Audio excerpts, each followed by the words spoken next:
Bonjour tout le monde, j'espère que vous allez bien. Aujourd'hui, en raison du coronavirus, il est plus sûr de manger à la maison que d'aller dans les restaurants. Faire ses courses des produits alimentaires est donc devenu une routine pour la plupart des gens, ce qui ne l'était pas avant. Mais connaissez-vous vraiment les matières premières alimentaires?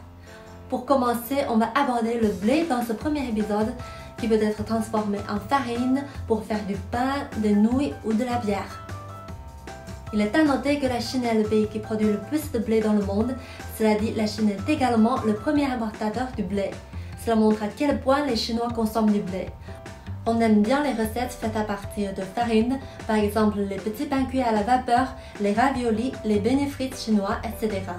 En termes de production de blé, la Chine peut être séparée en trois zones. La zone du blé de printemps qui est située au nord de la Grande Muraille, la zone du blé d'hiver du nord qui est située au sud de la Grande Muraille jusqu'au nord des montagnes Qingling et de la rivière Huai.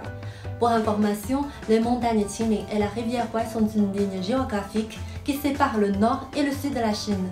La zone du blé d'hiver du sud est donc plutôt dans les régions au sud des montagnes Qingling et de la rivière Huai. Maintenant, c'est la saison pour semer le blé de printemps qui représente 16% de la superficie de l'ensemble du blé chinois. Normalement, on le sème après le nouvel an chinois et on le récolte en août.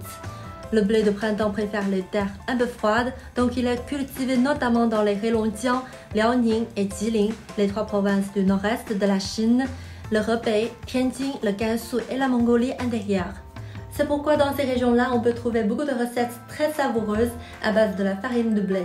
Par exemple, les nouilles froides grillées qui sont originaires du Heilongjiang, les crêpes chinoises qui sont originaires de Tianjin et le lanjiao qui viennent du Gansu. J'adore, vraiment, je vous conseille fortement de les essayer après l'épidémie.